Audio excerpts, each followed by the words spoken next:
باللہ من الشیطان الرجیم بسم اللہ الرحمن الرحیم ان الذین کفروا سواء علیہم انذرتہم ام لم تنذرہم لا یؤمنون ختم اللہ علی قلوبہم وعلی سمعہم وعلی ابصارہم غشاوہ ولہم عذاب عظیم صدق اللہ العظیم۔ سورہ بقرہ کا ترجمہ اور تفسیر جاری ہے۔ ابتدا میں تمہید تھی، قرآن مقدس کی صداقت اور رسالت رسول کریم صلی اللہ علیہ وسلم کی صداقت کا بیان تھا۔ اس کے بعد متقین کی صفات اور پہلی جماعت کا ذکر تھا کہ جنہوں نے اس دعوت حق کو ظاہر اور باطن قبول کر لیا۔ اب یہاں سے دوسری جماعت کا ذکر ہے جنہوں نے سر عام دعوت حق کو قبول نہ کیا، ٹھکرا دیا اور ماننے والوں کے لیے جو مصیبتیں اور پریشانیاں پیدا کرتے رہے اور ہر طریقے سے ان کو تکلیف دیتے رہے، ان کا ذکر ہے اور ان کا انجام ذکر ہے۔ پہلے ان جملوں کی ترکیب کر لیتے ہیں کہ ترکیب کرنے کے بعد پھر ان کا ترجمہ کریں گے اور آگے ان کے اوپر بات کریں گے۔ ان حروف مشبہ بالفعل ہے، یہ اسم اور خبر کو چاہتا ہے۔ اسم اس کا منصوب ہوتا ہے اور خبر اس کی مرفوع ہوتی ہے۔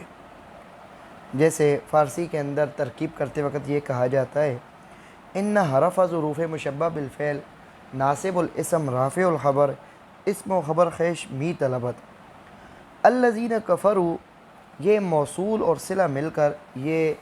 ان کا اسم ہے منصوب محلاً، کیونکہ جملے کا اعراب جو ہوتا ہے وہ محلی ہوتا ہے، لفظی نہیں ہوتا۔ آگے جو جملہ ہے سواء علیہم انذرتہم ام لم تنذرہم، پہلی ترکیب کے مطابق سواء علیہم انذرتہم ام لم تنذرہم بتاویل مصدر مبتدا مؤخر ہے، یعنی اس ان کا اسم مؤخر ہے۔ ان اپنے اسم اور خبر سے مل کر جملہ خبریہ اسمیہ بنے گا۔ لا یؤمنون، یہ جملہ مفسرہ ہے، ماقبل اجمال کی تفسیر ہے۔ یہ علیحدہ طور پر ایک جملہ ہے جو ماقبل کی تفسیر کر رہا ہے۔ اور ختم اللہ علی قلوبہم وعلی سمعہم وعلی ابصارہم غشاوہ ولہم عذاب عظیم، یہ پورا جملہ ماقبل کے لیے علت ہے، یعنی جملہ معللہ ہے۔ پہلے جو ان کے لیے بیان کیا گیا کہ ان کا کفار کا یہ نتیجہ ہے، کفار کو آپ ڈرائیں یا نہ ڈرائیں ان کے لیے برابر ہے، وہ ایمان نہیں رکھیں گے۔ ان کی علت ہے کہ اللہ نے ان کے دلوں پر مہر لگا دی۔ اس کے اوپر انشاءاللہ تفصیل سے بات آج کرتے ہیں۔ یہ ترکیب ایک تھی۔ دوسری ترکیب میں فرق یہ ہے کہ الذین کفروا جملہ یہ مرکب غیر مفید ان کا اسم ہے، لا یؤمنون اس کی خبر مؤخر ہے، سواء علیہم انذرتہم ام لم تنذرہم، یہ جملہ ایک علیحدہ طور پر اس جملے کو ذکر کیا گیا ہے۔ یہ جملہ معترضہ ہے اور اس کے بعد جو آ رہا ہے لا یؤمنون، یہ ان کی خبر ہے۔ اب یہاں پر دونوں جملوں کو جب سامنے رکھیں گے تو اس کا ترجمہ ایک ہی بنے گا، یعنی ان کافروں کے حق میں آپ کا انذار اور عدم انذار بتاویل مصدر کریں گے تو انذار کے معنی میں کریں گے، آپ کا ان کو ڈرانا یا نہ ڈرانا برابر ہے، اس کا ان کے اوپر کوئی بھی اثر نہیں ہے، یعنی وہ ایمان نہیں لائیں گے۔ پہلے میں کیا ہے یعنی کا ترجمہ کریں گے کہ وہ ایمان نہیں لائیں گے، دوسرے میں یہ ترجمہ کریں گے کہ بے شک وہ جو کفار ہیں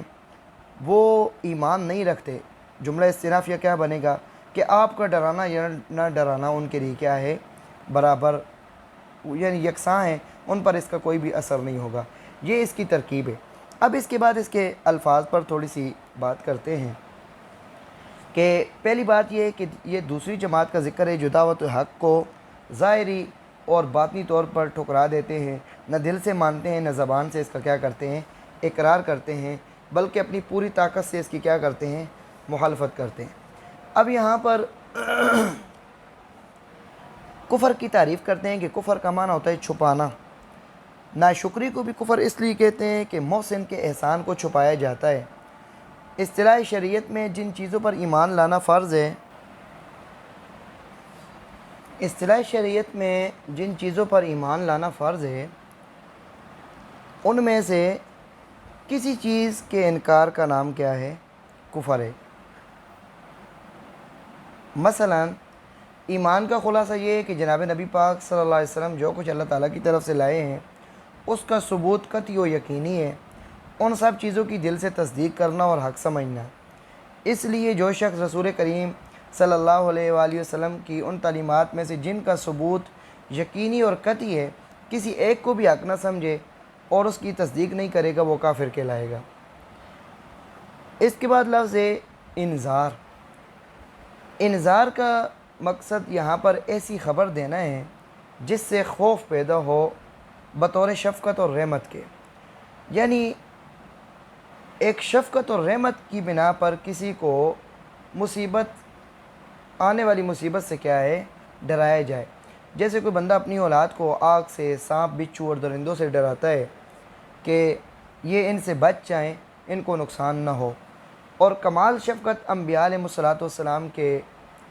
دل میں ہوتی ہے اللہ تعالیٰ کی مخلوق کے لیے، تو وہ آنے والی مصیبتوں سے، جن میں سب سے بڑی مصیبت یہ ہے کہ اللہ کریم کی ذات ناراض ہو جائے بندے سے، یہ بندے کے لیے سب سے بڑی مصیبت ہے، اس سے ڈراتے ہیں کہ اللہ کریم اگر تم سے ناراض ہو گئے تو تمہاری دنیا میں بھی مشکلیں آ جائیں گی اور آخرت بھی تمہاری کیا ہے؟ برباد ہو جائے گی۔ اسی وجہ سے انبیاء علیہ السلام کی خصوصیت سے ان کو نذیر کا لقب کیا ہے؟ دیا جاتا ہے کہ وہ عذرا شفقت آنے والے مصائب سے کیا کرتے ہیں؟ ڈراتے ہیں۔ اب باقی رہ گئے کچھ چور، ڈاکو، ظالم کسی انسان کو ڈرانے دھمکاتے ہیں، ان کو انذار نہیں کہتے۔ یہ انذار کا معنی ہے۔ اس کے بعد ختم اللہ علی قلوبہم وعلی سمعہم وعلی ابصارہم غشاوۃ ولہم عذاب عظیم۔ آپ کو سورہ فاتحہ کے اندر پہلے بھی بتا دیا گیا تھا کہ جس طرح ہدایت کے 4 درجے ہیں ایسے ہی گمراہی کے 4 درجے ہیں، اور گمراہی کا سب سے تنزلی درجہ جو ہے وہ ختم علی القلب ہے،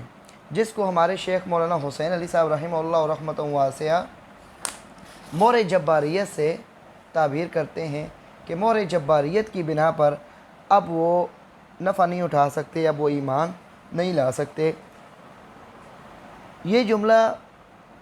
معللہ ہے، ماقبل کی علت ہے کہ آپ کا ڈرانا یا نہ ڈرانا ان کے لیے یکساں اس لیے ہے کہ اللہ کریم نے ان کے دلوں پر کیا لگا دی ہیں؟ مور لگا دی ہیں، کانوں پر بھی مور لگا دی ہیں، ان کی آنکھوں کے اوپر پردے ہیں، اور ان کے لیے ہے عذاب دکھ دینے، عذاب بڑا۔ دل جو ہے اس کے لیے بھی ختم کا لفظ آیا ہے، اور کانوں کے لیے بھی، کیونکہ دل اور کان ہیں ان کے لیے کوئی جہت متعین نہیں ہے، ہر جہت سے معلومات ان کی طرف جا سکتی ہیں، لیکن کانوں کی، آنکھوں کی ایک ہی جہت ہے سامنے سے، کہ سامنے سے وہ نظر آتے ہیں، اگر اوپر پردہ پڑ جائے تو پھر اس سے اس کو نظر نہیں آتا۔ اس وجہ سے کہا گیا ہے، اس وجہ سے فرمایا گیا ہے کہ آنکھوں کے اوپر ان کا پردہ ہے، کیونکہ آنکھیں صرف سامنے سے دیکھ سکتی ہیں، بیک سے نہیں دیکھ سکتی۔ یہاں پر اب مور جباریت کی جو مقدمہ کے اندر کچھ باتیں باقی تھیں اس کی بھی بحث کرنی ہے۔ پیغمبر خدا صلی اللہ علیہ وسلم کے انذار کے باوجود بھی وہ ایمان نہیں لائیں گے، کیونکہ ان کے دلوں اور کانوں پر مور لگ چکی ہے اور ان کی آنکھوں پر پردے پڑ چکے ہیں، قبول حق کی تمام راہیں ان پر بند ہو چکی ہیں، اس لیے اب وہ ایمان نہیں لائیں گے، اور اس ایمان والی دولت سے وہ ہمیشہ کے لیے محروم رہیں گے۔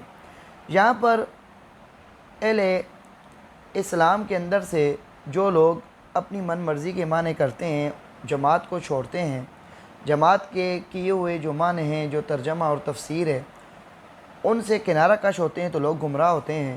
ان میں سے پہلے فرقے جو گمراہ گزرے ہیں، معتزلہ گزرے ہیں، روافظ گزرے ہیں، ان کے عقائد کی کتابوں میں تذکرے آتے ہیں۔ ان کی طرف سے یہ اعتراض کیا جاتا تھا کہ جب اللہ ہی کی طرف سے ان کے دلوں پر، کانوں پر، آنکھوں پر پردے پڑ گئے، مور لگ گئی، قبول ہدایت کی تمام راہیں روک دی گئی ہیں، تو اب وہ کبھی ایمان نہیں لا سکتے، تو پھر ان کو سزا کس چیز کی ملے گی؟ کیونکہ جب مور لگ گئی تو اب وہ کفر پر ہی مریں گے، وہ ہدایت پر نہیں آ سکتے۔ لہٰذا یہ بات معاذ اللہ عدل کے منافی ہے کہ ان کو کیا ہے؟ پھر سزا دی جائے۔ تو اس کا جواب ہے کہ اللہ کریم نے انسان کی ہدایت کے لیے ظاہری اسباب بھی عطا فرمائے ہیں، اور ظاہری اسباب کے ساتھ ساتھ ہدایت کا جو آسمانی ذریعہ ہے وہ کتابیں بھی اتاری ہیں، صحائف بھی اتارے ہیں، اور سمجھانے والے انبیاء علیہ الصلوۃ والسلام بھی اتارے ہیں۔ جیسے سورہ نحل کی آیت ہے واللہ اخرجکم من بطون امہاتکم لا تعلمون شیئا، کہ اللہ کی ذات وہ ہے جس نے تمہیں پیدا کیا، اللہ کی ذات وہ ہے جس سے تمہیں نکالا تمہاری ماں کے پیٹ سے کہ تم کچھ بھی نہیں جانتے تھے، پھر بنائے تمہارے لیے کان اور آنکھیں اور دل تاکہ تم شکر ادا کرو کہ ان چیزوں کے ساتھ اللہ کی بنائی ہوئی مخلوق کو دیکھو، اللہ کی مخلوق بنائی ہوئی کی باتوں کو سنو، ان کی بولیوں کو سنو، اور دل سے ان کے اوپر کیا کرو، فیصلہ کرو، اور شکر گزار بن جاؤ کہ اللہ کے سامنے جھک جاؤ۔ پھر اللہ کریم نے اور بھی اس کو کیا ہے، ہدایت کے ذریعے عطا فرمائے، جیسے حامیم سجدہ کے اندر ہے سنریم آیاتنا فی الآفاق وفی انفسہم حتی یتبین لہم انہ الحق، کہ عنقریب ہم ان کو اپنی نشانیاں دکھائیں گے فی الآفاق، آفاق کے اندر بھی اور ان کی اپنی جانوں کے اندر بھی، یہاں تک کہ واضح ہو جائے گا کہ بے شک وہ کیا ہے، سچ ہے، حق ہے۔ اب پھر اسی پر ہی اللہ کریم کی طرف سے بس نہیں ہوا، بلکہ سیدھی راہ دکھانے اور عقلی اور نقلی دلائل کے ساتھ حق سمجھانے کے لیے پیغمبر بھی بھیجے، جنہوں نے رات دن اللہ کا پیغام انہیں سنایا، شبہات کو دور کرنے کی کوشش کی۔ جیسے فرمایا سورہ نساء میں رسلا مبشرین و منذرین لئلا یکون للناس علی اللہ حجۃ بعد الرسل،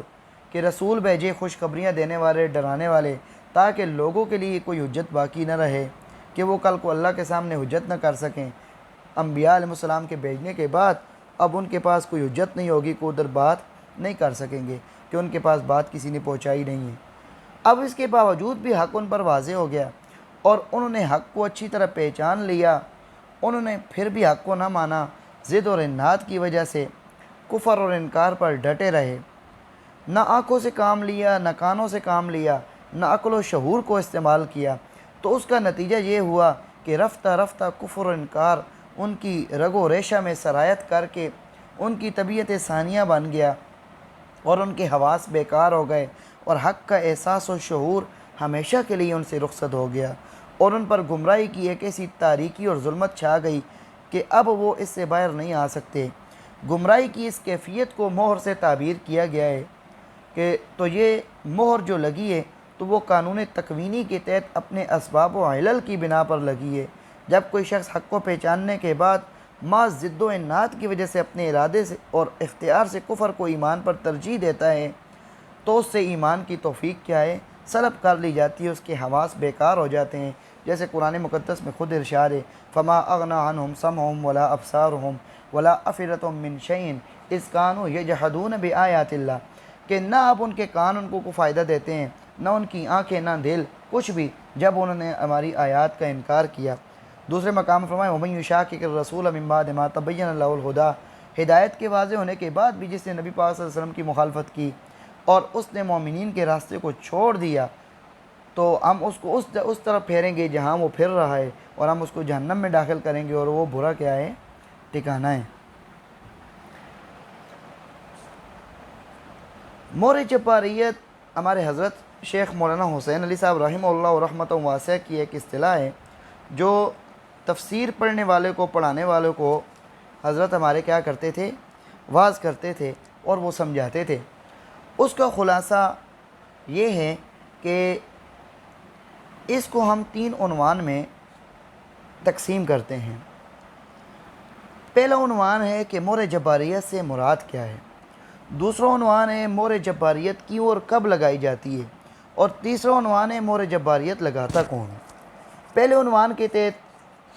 سورہ اعراف کی آیت کریمہ ہے لَهُمْ قُلُوبٌ لَا يَفْقَهُونَ بِهَا وَلَهُمْ أَعْيُنٌ لَا يُبْصِرُونَ بِهَا وَلَهُمْ آذَانٌ لَا يَسْمَعُونَ بِهَا،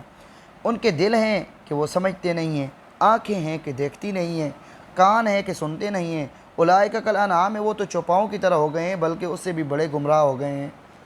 بے راہ ہو گئے ہیں، اور یہی لوگ بے خبر ہیں۔ یہ مور جباریت کی کیا ہے، تعریف ہے کہ مور جباریت سے کیا مراد ہے کہ حواس کا حواس کا جو مقصد ہے کہ وہ آنکھ، کان اور دل کے ساتھ مخلوق کے اندر غور کر کے اپنے خالق تک پہنچے، مصنوعات میں غور کرے اور سانے کی کیا کرے، تعریف کرے۔ جیسے دنیا کے اندر چیزیں بنائی ہوئی، سائنٹسٹ جو ہوتے ہیں وہ چیزیں بناتے ہیں تو لوگ واہ واہ کرتے رہ جاتے ہیں کہ کیا اللہ کریم نے ان کو کیا ہے، ذہن دیا ہے۔ تو جس نے ایک حکم سے اس سائنٹسٹ کو دماغ دیا ہے وہ کتنی بڑی ذات ہوگی۔ اس کے بعد دوسرا عنوان ہے کہ مہر جباریت کیوں اور کب لگائی جاتی ہے۔ تو اس کی پھر دو صورتیں ہیں کہ کبھی کبھی عقائد باطلہ اور اعمال مشرکانہ کی وجہ سے کی طرف ان کی نسبت کی جاتی ہے، جیسے فرمایا بل ران علی قلوبہم ما کانوا یکسبون، کہ ان کے دلوں پر زنگ لگ گیا ہے ان کے اعمال کی وجہ سے، ان کے اعمال کی وجہ سے ان کے دلوں پر زنگ لگ گیا ہے۔ اور کبھی کبھی خود ان مشرکین کی طرف نسبت کی جاتی ہے، جیسے وہ کہتے ہیں وقالوا قلوبنا فی اکنۃ، وہ کہنے لگے کہ ہمارے دل تو پردوں میں ہیں، اس مسئلے کی ہمارے دلوں پر تو پردہ لگ گیا ہے اس چیز کے بارے میں جس کی طرف تو ہمیں بلاتا ہے، ہمارے کانوں پر بوجھ ہے، ہمارے اور تمہارے درمیان پردے ہیں، عمل کر تو ہم بھی کیا کرنے والے ہیں، تو اپنا کام کر ہم اپنا کام کرتے ہیں۔ تو یہ دوسرا عنوان تھا کہ مہر جباریت کیوں اور کب لگائی جاتی ہے۔ تیسرا ہے کہ مہر جباریت لگاتا کون ہے۔ تو اس کا ایک حصہ جو ہم نے آیت کریمہ پڑھی ہے یہاں پر ذکر ہے، ختم اللہ علی قلوبہم وعلی سمعہم وعلی ابصارہم غشاوۃ ولہم عذاب عظیم، کہ اللہ کریم کی طرف سے مہر لگتی ہے۔ دوسرے مقام پر فرمایا وَإِذَا قَرَأْتَ الْقُرْآنَ جَعَلْنَا بَيْنَكَ وَبَيْنَ الَّذِينَ لَا يُؤْمِنُونَ بِالْآخِرَةِ حِجَابًا مَسْتُورًا، جب آپ قرآن مجید پڑھتے ہیں نا تو ہم آپ کے اور ان لوگوں کے درمیان جو ایمان نہیں رکھتے ہیں آخرت پر ایک پردہ حائل کر دیتے ہیں۔ وَجَعَلْنَا عَلَىٰ قُلُوبِهِمْ أَكِنَّةً أَن يَفْقَهُوهُ، ہم ان کے دلوں پر پردے ڈال دیتے ہیں کہ وہ اس کو سمجھ سکے، اور ان کے کانوں پر بوجھ ڈال دیتے ہیں۔ تو یہاں پر بھی یہ ہے کہ اللہ کریم کی طرف سے ان کے اوپر کیا ہے، مہر لگتی ہے۔ دوسرے مقام پر فرمایا سورہ نحل کی آیت کے اندر اولئک الذین طبع اللہ علی قلوبہم وسمعہم وابصارہم، کہ یہی لوگ ہیں کہ جن کے دلوں پر اللہ نے مہر لگا دی ہے اور کانوں پر بھی مہر لگا دی ہے، آنکھوں پر بھی لگا دی ہے، اور وہ کیا ہیں، بے خبر ہیں۔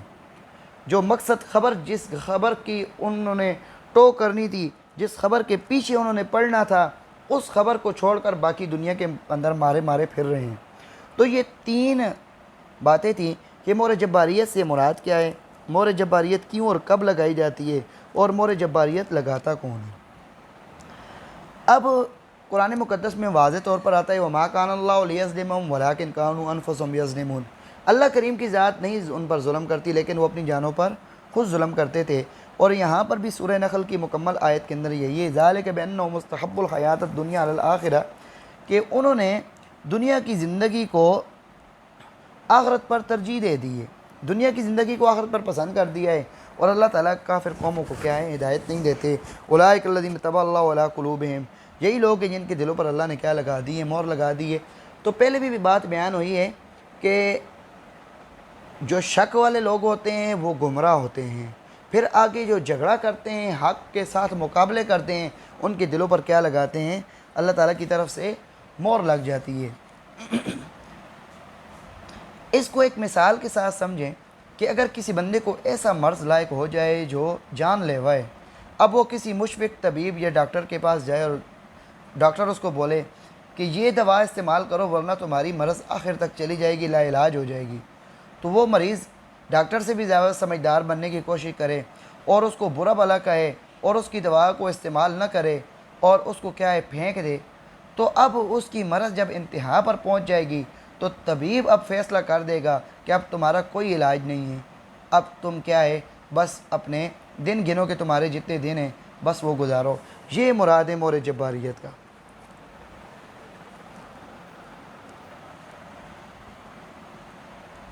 یہاں پر ایک اور مثال دی جاتی ہے سمجھانے کے لیے کہ ایک شخص کو قتل و غارت کے جرم میں پھانسی دے دی جاتی ہے، تو اس پر لوگ مختلف عبارتیں بیان کرتے ہیں۔ کوئی کہتا ہے اللہ نے اس کا بیڑا غرق کر دیا، کوئی کہے گا اس نے خود ہی اپنا کھانا خراب کر دیا، اور کوئی یوں کہے گا بدعمالیاں اسے لے ڈوبیں، کہ برے کاموں کے برے نتیجے، برے کاموں کے برے نتیجے، برے دوستوں کے پاس بیٹھیں گے تو وہ برا ہی راستہ دکھائیں گے، اگر خود کمزور ہیں کچھ تھوڑے اعمال کے اندر کمی ہے تو اچھا دوست بنا لیں جو تمہیں اچھا راستہ دکھا دے کہ تمہاری زندگی کیا ہے بن جائے۔ تو یہاں پر مور جباریت کے بارے میں بیان کر دیا کہ مور جباریت اللہ ہی کی طرف سے بندے پر لگتی ہے، لیکن اس کے اپنے گناہوں کا نتیجہ ہوتا ہے کہ اس نے پہلے حواس سے کام نہیں لیا، اور پھر وہی بھی آئی، وہی کا بھی اس نے انکار کیا، رسولوں کا بھی اس نے انکار کیا، تو ایک وقت آیا کہ اس جدال اور بے ادبیوں کی وجہ سے اس کے دل پر مور لگ گئی۔ اس کی تفسیر ایک حدیث پاک سے حضرت شیخ مفتی شفیع صاحب عثمانی رحمہ اللہ و رحمۃ واسعہ نے ذکر کی ہے کہ مشکات شریف کی حدیث ہے جو مسند احمد اور امام ترمذی رحمہ اللہ نے سند کے ساتھ بیان کی ہے۔ وہ یہ ہے کہ انسان جب کوئی گناہ کرتا ہے تو اس کے قلب پر ایک سیاہ نقطہ لگ جاتا ہے، اور جس طرح سفید کپڑے پر ایک سیاہ نقطہ انسان کو ناگوار نظر آتا ہے۔ پہلے نقطہ گناہ سے بھی انسان پریشان ہوتا ہے، لیکن اگر اس نے اس گناہ سے توبہ نہ کی اور دوسرا گناہ کر لیا تو ایک دوسرا نقطہ سیاہ لگ جاتا ہے، اور اسی طرح ہر گناہ پر سیاہ نقطے لگتے جاتے ہیں، یہاں تک کہ سیاہی سارے قلب پر محیط ہو جاتی ہے۔ اس کا یہ حال ہو جاتا ہے کہ وہ نہ کسی اچھی چیز کو اچھا سمجھ سکتا ہے، نہ بری چیز کو برا، غرض نیکی بدی کا امتیاز اس کے دل سے اٹھ جاتا ہے۔ اور پھر فرمایا کہ اسی ظلمت و سیاہی کا نام قرآن کریم میں ران کا لفظ کیا ہے بیان ہوا ہے، جیسے کلا بل ران علی قلوبہم ما کانوا یکسبون۔ ایک دوسری حدیث کے اندر آتا ہے کہ حضرت ابو ہریرہ رضی اللہ عنہ نقل فرماتے ہیں کہ حضرت صلی اللہ علیہ وسلم نے فرمایا کہ انسان جب کوئی گناہ کرتا ہے تو اس کا دل سیاہ ہو جاتا ہے، پھر اگر توبہ کر لے تو صاف ہو جاتا ہے۔ تفسیر قرطبی کے اندر اس کا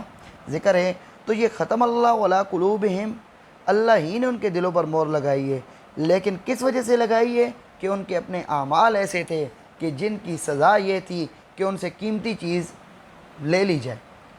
تو قیمتی چیز کیا ہے؟ وہ ایمان ہے، کہ جب وہ اپنے محبت کرنے والے جو ان سے اللہ تعالیٰ کی ذات نے ان کو پیدا کیا ہے، جب وہ اللہ کا بے وفا ہو گیا ہے، اللہ کے نبی کا بے وفا ہو گیا ہے، جو راتوں کو اٹھ کر لوگوں کے لیے دعائیں کرتے تھے،